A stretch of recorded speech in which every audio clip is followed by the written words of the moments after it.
आपकी अदालत मध्ये आध्यात्मिक गुरु श्री श्री रविशंकर यांच्यावर आरोप आहे की यांची वक्तव्य वादविवाद निर्माण करतात. प्रत्येक थोड्या दिवसांनी अशी गोष्ट येते, जसं मलाला युसुफजाई यांना नोबेल पुरस्कार मिळाला, तुम्ही म्हणालात ते याच्या लायकच नाहीत. कधी कधी खरं आहे ते सत्य सांगावं लागतं आणि जोरातच सांगावं लागतं. तुम्हाला का वाटलं की त्या लायक नाहीये? मी त्यावेळी स्पष्ट सांगितलंय, ज्यांनी काही केलंच नाहीये.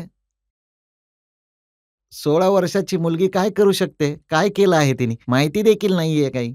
तर त्यांना पुरस्कार मिळणं तर एक राजकीय नाटक आहे सगळं.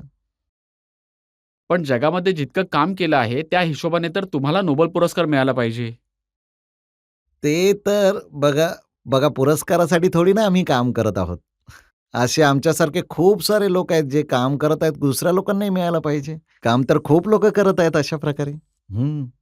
एक वक्तव्य मी पाहिलं, यामध्ये तुम्ही बोललात की महाराष्ट्रामध्ये शेतकरी आत्महत्या यामुळे करतो कारण त्यांच्यामध्ये अध्यात्माची कमतरता आहे. हो, खरी गोष्ट आहे. खूप वाद झाला यावरून. मोठमोठ्या नेत्यांनी म्हटलं की अशा गोष्टी नाही म्हटली पाहिजे. का नाही बोललं पाहिजे अशा गोष्टी? जे आहे खरं. आम्ही लोकांनी 518 गावांमध्ये, विदर्भातल्या गावांमध्ये आमचे स्वयंसेवक गेले, घरोघरी गेले, शेतकऱ्यांसोबत चर्चा केली आणि माहिती पडलं की हेच कारण आहे. तर मग आम्ही आमचं प्रॅक्टिकल बघा, कधी आम्ही असं स्टेटमेंट नाही देत की ज्यामध्ये आम्हाला खोलवर अभ्यास नसेल ना. अभ्यास करूनच आम्ही मग विषय काढतो तो. आणि ही गोष्ट पण तुम्ही अभ्यास करून म्हटली की सरकारी शाळांमध्ये शिकणारी मुलं नक्षलवादी बनतात म्हणून. ही मीडियाने अ, अ, आगाऊपणा केलेला प्रकार आहे. माझी आई सरकारी शाळेमध्ये शिकलेली आहे. कसे सगळी मुलं सरकारी शाळेतली शिकलेली नक्षलवादी बनू कपिल शकतात? सिब्बलने म्हटलंय की मी सुद्धा सरकारी शाळेमध्ये शिकलो आहे आणि नक्षलवादी नाही बनलो.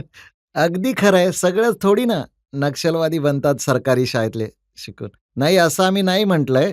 आम्ही असं म्हटलंय की प्रायव्हेट शाळेमध्ये मॉरल एज्युकेशन जास्त होत असतं. इथे जी मुलं शिकतात ते नक्षलवादीच्या दिशेने नाही जात, हे तर मी नक्कीच सांगितलंय. हे बघा, जे वृत्तपत्रात छापलं आहे, व्यक्तिगत लक्ष हवंय प्रत्येक मुलाला. मार्च 21, 2012 जयपूरच्या वृत्तपत्रात छापलंय. श्री श्री रविशंकरने म्हटलंय की सहसा सरकारी शाळांमध्ये शिकणारी मुलं नक्षलवाद्यामध्ये सहभागी होतात आणि प्रायव्हेट स्कूलमध्ये शिकणाऱ्या मुलांमध्ये अशा प्रकारच्या गोष्टी होत नाहीत. हो, ही तर खरी गोष्ट आहे. सगळी मुलं नक्षली नाहीयेत, पण जी मुलं सरकारी शाळेतून आली आहेत, कित्येक मुलं, हे दिसून येतं. नेहमी सांगितलंय मी हे असं. तर काय सगळ्या सरकारी शाळांना प्रायव्हेट बनवून टाकायचं? नाही, नाही, नाही, नाही. नाही, तिथे शिक्षणावर जोर देऊन आणि टीचर्स जे शिक्षक आहेत, त्यांनी मुलांवर जास्त लक्ष द्यावं, असा माझा अर्थ होता. त्यांना पर्सनल इंटरेस्ट घेऊन त्यांनी मुलांना शिकवलं पाहिजे, असं मला शिक्षकांना संबोधित करत होतो. आणि टीचर्सना म्हणत होतो, की तुम्ही फक्त नोकरी समजू नका. हे एक एक पवित्र काम आहे, या दृष्टिकोनाने करा. ही गोष्ट मी सांगितली सगळ्यांना. एक आणखी गोष्ट तुम्ही म्हणालात ती नॅशनल ग्रीन ट्रिब्युनल बद्दल. त्यांनी 5 करोडचा दंड आकारला, तर तुम्ही म्हणालात की मी नाही दंड देणार. नाहीये ते डिपॉझिट आहे. आजही मी सांगतोय, दंड त्यांच्यावर लागतो ज्यांनी काही चूक केली असेल. हे डिपॉझिटच्या स्वरूपात घेतलं गेलं आहे. जेव्हा ते सिद्ध होईल की तिथे काही झालं आहे, तर ते ठेवतील, नाही तर ते रिफंडेबल डिपॉझिटच्या स्वरूपात हे घेतील. तर पार्लमेंटमध्ये पण विषय काढला. शरद यादव त्यावेळेस पार्लमेंटमध्ये होते. त्यांनी म्हटलं की हे तर अशा प्रकारे बोलत आहेत, यांना तर श्री श्री रविशंकर यांना जेलमध्ये टाकलं पाहिजे. ठीक आहे. आता दुसऱ्यांच्या बोलण्यावर आपण काय कमेंट करणार? ते आपल्या पॉलिटिकल अजेंडासाठी कोणाचंही नाव घेऊन काही म्हणतील. करू दे त्यांना काय पण हे खरं करायचं ते. नाहीये की हा विषय त्यामुळे काढला कारण तुम्ही तिथे कार्यक्रम केलात, यमुना नदीमध्ये मलबा टाकलात. तुम्ही म्हणालेलात तिथे झाडं लावू, झाडं लावली नाहीत. तुम्ही बघा ना, इतका मोठा कार्यक्रम झाला आहे. जेव्हा तो स्टेज पूर्ण डिसमेंटल केला गेला, त्याच्या खाली पूर्ण गवत जसेच्या तसंच राहिलं होतं. आजही बघितलं तिथे ना, इथे काही गडबड झाली कुठली आहे? ग्रीनरी जशीच्या तशी आहे. हे खोटे आरोप होत राहतात आपण त्यामुळे विचलित नाही झालं पाहिजे. आपला कार्यक्रम जगभरात असा कार्यक्रम कुठेच झाला नाही.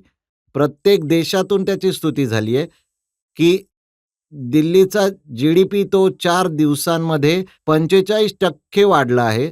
तर हा खूप आपसूक एक अद्भुत इव्हेंट होता हा. एक उत्साह होता. तर त्याचं कौतुक पूर्ण जगातून होत होतं, की प्रत्येक देशातून आमच्याकडे मागणी करतायत, की इथे येऊन करा. कार्यक्रम तर मी पाहिला आहे तुमचे. जगातल्या कोणत्याही देशात असेल तर कौतुक होतं. अर्जेंटिनासारख्या मोठ्या देशात देखील तुमचा मोठा कार्यक्रम झाला. हो, मोठा कार्यक्रम तर होतच राहतात. बघा भारतामध्ये एक असा प्लॅटफॉर्म आपण दिला, जो फ्लोटिंग स्टेज होता. जगातला पहिल्यांदा असा स्टेज. त्यामध्ये एक फूट देखील जमीन आपण खोदली गेली नाही. वरून फ्लोटिंग स्टेज होता आणि त्याच्यावर 40,000 आर्टिस्ट एका स्टेजवर त्यांनी परफॉर्म केलं. हे जगात कुठेच झालं त्याबद्दल नाही. कोणालाच तक्रार नाहीये. लोकांनी म्हटलंय की त्यामुळे पर्यावरणाचं नुकसान झालंय, एन्व्हायर्नमेंटचं कुठे नुकसान नुकसान झालंय. झालंय? त्याबद्दल आम्ही विचारलं होतं त्यांना, तुम्ही सांगा. ते म्हणाले, की आम्हाला आठवत नाहीये आधी कसं होतं, आता कसं सांगणार आम्ही? हा रिपोर्ट आहे. आणि तिसरा रिपोर्ट बघा, एन-जी-टीचा तिसऱ्या रिपोर्टमध्ये त्यांनी खुद रिपोर्ट आम्ही बघितला स्वतः कमिटी, की no damage had been done. काही डॅमेज नाहीये. आणि हे पण खरं आहे का की तुम्ही म्हणाला होतात पाणी साफ करू यमुनेचं? त्या कामात तर आम्ही झुंपलो गेलो आहोत खूप वर्षापासून. मेरी दिल्ली, मेरी जमुनामध्ये कित्येक आमचे स्वयंसेवक त्यांनी 500 टन मलबा, गार्बेज, जर्किन, चपला सगळं काढलंय त्यातून. जमुनेचे पाणी जे आहे ते साफ करणं हे फक्त एका कोणत्याही गैरसरकारी संस्थेचं काम नाहीये. तरी पण सगळ्यांनी एकत्र येऊन खूप काम केलंय. आम्ही लोकांनी तर 55 मिलियन झाडं लावली आहेत सगळ्या ठिकाणी, सगळीकडे. पण दिल्लीची अवस्था तर खूप वाईट आहे. दिल्ली इथली हवा तर विष आहे एकदम. दिल्लीमध्ये जमुनेचं पाणी आता तरी खूप चांगलं वाटतंय आधीपेक्षा.